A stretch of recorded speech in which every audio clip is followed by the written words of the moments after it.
Good morning, ladies and gentlemen. My name is Isabel Faria de Almeida. I work for the European Union Delegation in Nairobi. The European Union Delegation here covers, in fact, not only Kenya, but also Somalia. So we have two different teams, and we manage a huge envelope. So for Kenya and Somalia is almost the same size since the decision of last week. So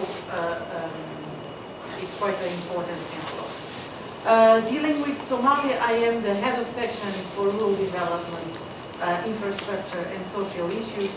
So natural resources, they are at the very heart of every action that we take. Even if we have a problem on education, at the end of the day we are linked to natural resources because we need water for the toilets, we need land for building the schools, we need to work with pastoralists that are moving around. So this issue, it's at the heart of our action.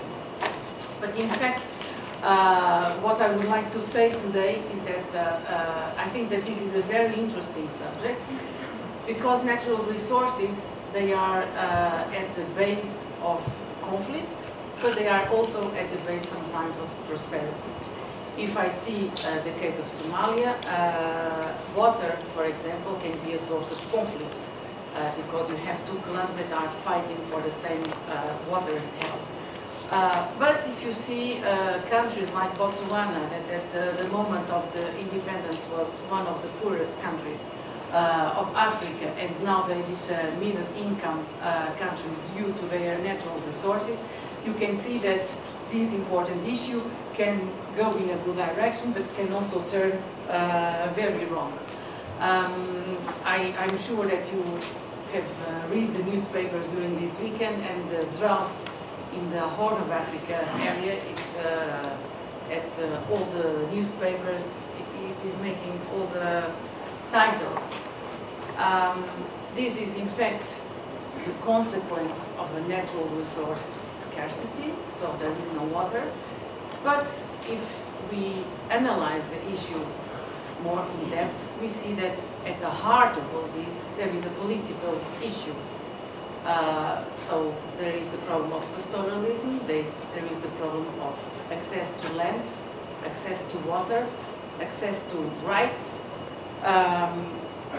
and in fact, we always, I'm speaking from a donor's point of view, we have the impression that we always come too late because for a technical problem, we give a technical solution that is maybe not the best because this is a political issue, and for a political problem, you should bring a political solution.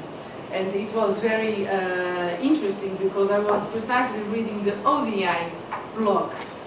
There was an article of Simon Levin on, again, we have a problem. And so I think that for natural resources, what is important, like for other issues, is good governance.